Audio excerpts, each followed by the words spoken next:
Thanks, Dr. Vivek. I would like to invite the presenter to join the stage for the questions. And for the question, you can use the mic station on both sides of the venue. I have a question, Professor Vivek. We used to use diclofenac for prevention of post-ERCP. Do you have an experience in using dexamethasone in this situation? No, we have not used steroids or dexamethasone for that matter specifically in this space. I think that at least in my 20+ year experience, the first thing that came around was the pancreatic stents to prevent this, and then the next thing was indomethacin, and now last 2 years we've been using diclofenac. So. Okay. Regarding AI in patients with Crohn's disease, do you have an experience in differentiation of fibrotic versus inflammatory restriction? I do not, but I do know that at least in America, the AI paradigm started with colonoscopy, with polyp detection, but now starting 2024 is the first time 4 new areas are coming. One is AI for EUS, which I just showed here. One is AI for ERCP and biliary strictures. One is AI for IBD dysplasia detection and for inflammation versus scar. And the fourth one is AI in the esophagus with Barrett's dysplasia detection. So these are just starting.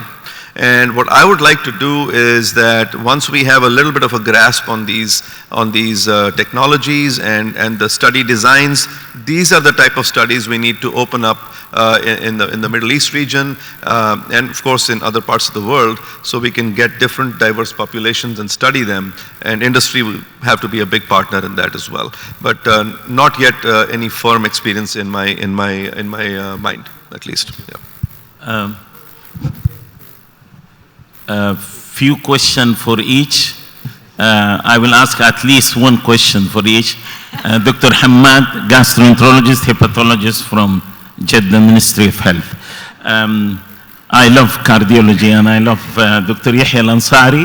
We are most welcome, and I thank Hiba that our first speaker was Yahya.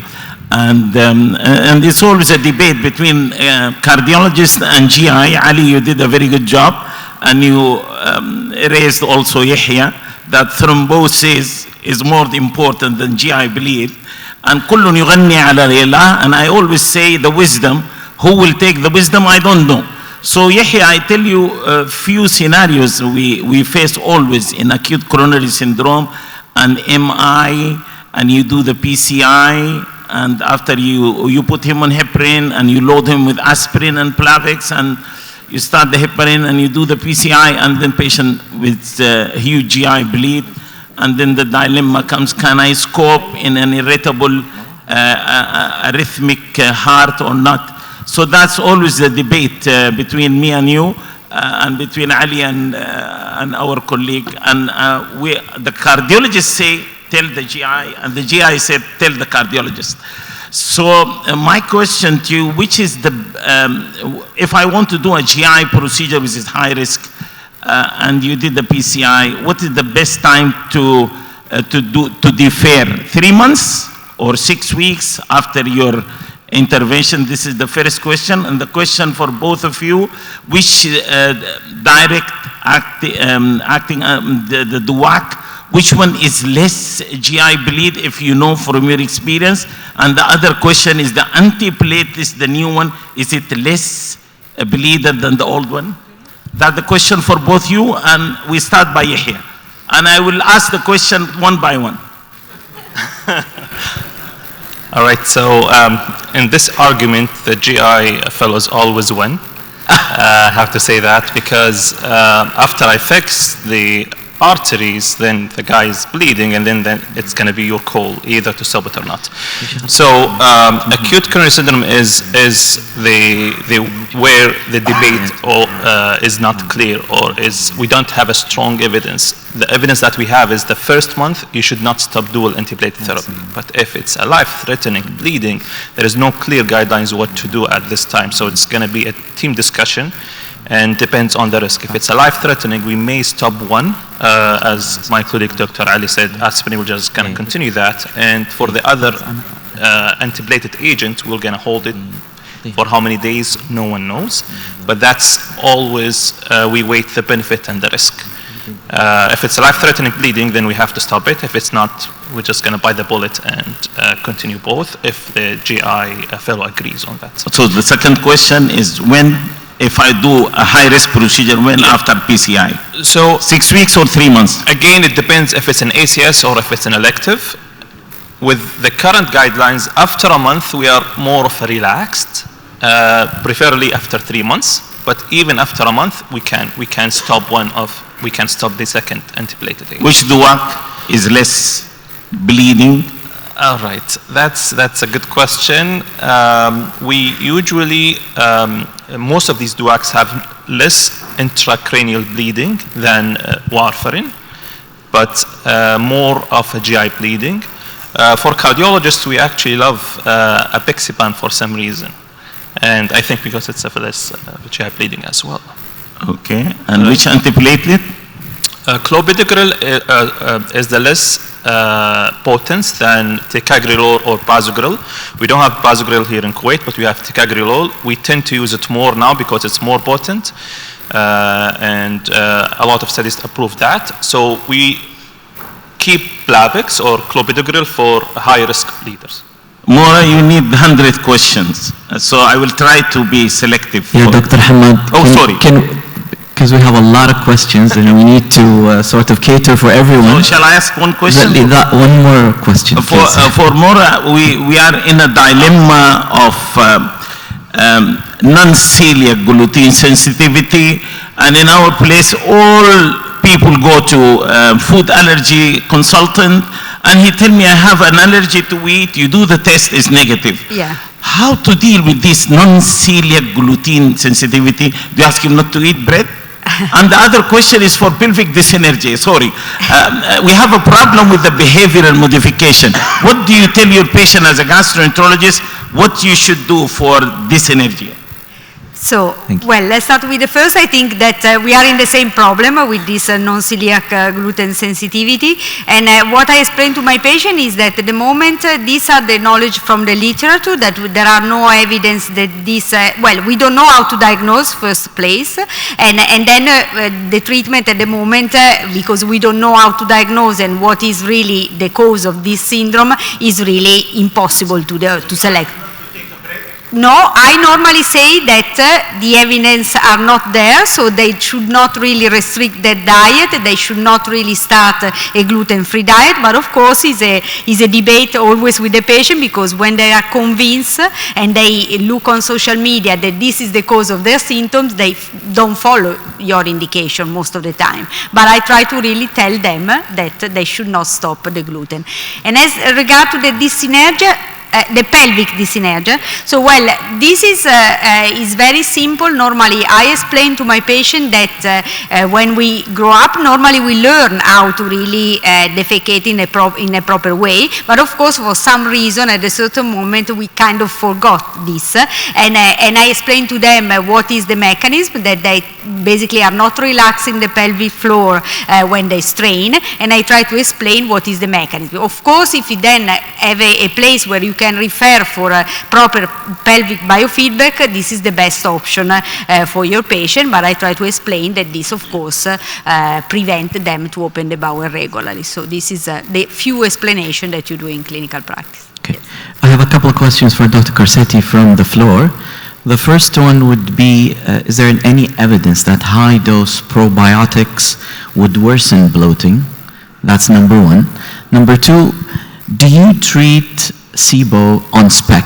Meaning, if you have a patient with bloating, do you just prescribe rifaximin and see what happens? What's your experience in this? Especially that, breath tests are not sort of widely available in the practice. So, first question about the probiotics, I have to say that I'm not a fan of probiotics, because I think that at the moment, unfortunately, the evidence are not so strong. So normally I don't prescribe, but I have to say that a lot of patients comes and they use this. So I just tell them that these are the evidence, and I normally direct in the direction of those probiotics antibiotics where we have better evidence.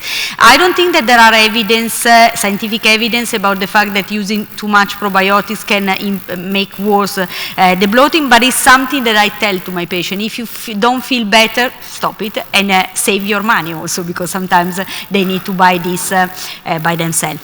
As regard to the SIBO, I'm very strict on this. I don't treat SIBO, and I really resist. If the patient comes and asks for a test or for a treatment, I explain. I say that there is no role, and I say, if you are not happy, sorry, go to another consultant, because my role is that of not putting you at risk, and so giving antibiotics will raise the resistance to antibiotics, and also rifaximin, that is perceived as a very safe antibiotics. There are some case report in USA where they are using this more in a more flexible way of resistance to rifampicin, so not to rifaximin, and this is going to be really scaring. And what's your experience in breathing exercises? Do they help? Sorry? Do breathing exercises help bloating? Yes, these are helping, and I'm really looking forward, because the Spanish group of Jordi Serra seems that is developing now something based on AI. So they think that this will be something that will be scalable, so something that we will all be have the access to. So I think that, let's hope that this will be the case. Yeah. So we have a question from the floor, please. Like regarding qualitative defect in platelets, like patients with CRF, here what will be the number, like now what is the cutoff, and in patients with quantitative platelet defect like cirrhosis. So what will your approach be in such a scenario? Okay, so in general, the ACG and the CAG guidelines suggest using cutoff of 100, but as I mentioned, there are other guidelines which recommend a cutoff of 50, and even if we look at the GI bleeding guidelines, including the Vericel GI bleeding guidelines, the guidelines that deal with cirrhotic patients, in general, they recommend a cutoff of 50. This is for a patient who is bleeding.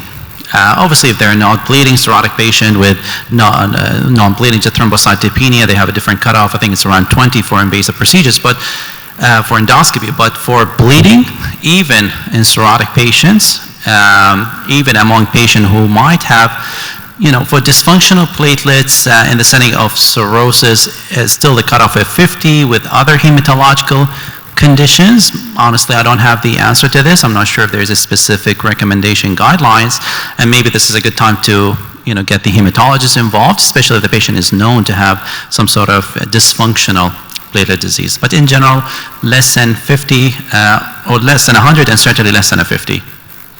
One more question to Dr. Maria. Bloating, SIBO and diabetes, like what is your take on that? Do you go, like SIBO, you said the hydrogen blood test is not great. Actually, in my practice also, I haven't found it really useful actually. Many times what the patient reports. So like if a patient with diabetes comes to you, what makes you go for a SIBO test? Does it depend on triopathy, patient has other symptoms, or patient's HbA1c is very high?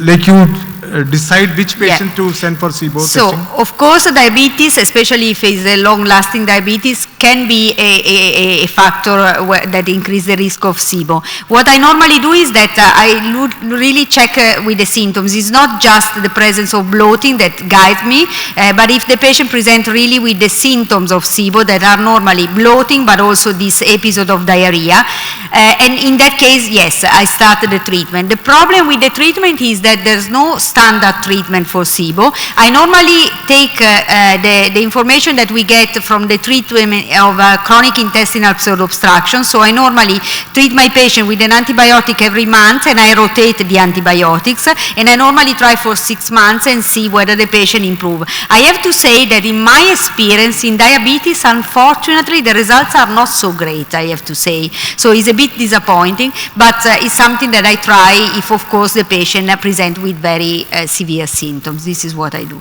yes. Thank you. So one more question from the floor. Yeah. Thank you for all the nice talks this morning.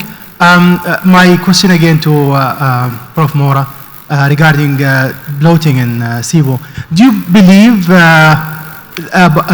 regarding the entity of methane-producing SIBO, which has been discussed by some experts, and the other thing, in IBD, after resolution of symptoms and clinical remission, we see many patients complaining of bloating. Yeah. Any different advice or way of approaching this?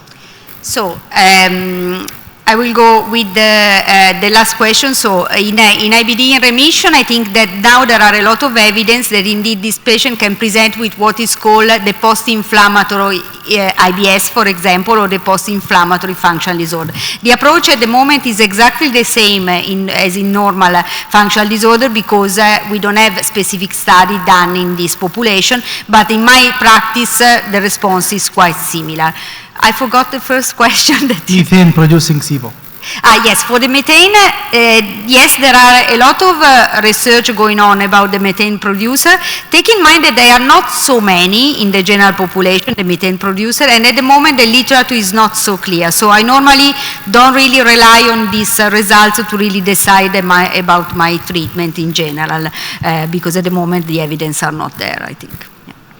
Okay, one last question for Dr. Wadha. We need to confirm the pathology with two pathologists, yes, right? What if one says yes, and the other says no? What do you do? That's a good question. I think you have to get a third opinion in that case, for sure. But I think that's one thing we're definitely lacking here in Kuwait, is having not just any pathologist. It has to be an expert GI pathologist. So that was very important as part of the recommendations. It has to be a GI pathologist that confirms the second biopsy. Yeah.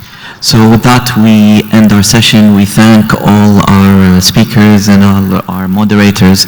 Thank you very much, and enjoy the rest of the meeting.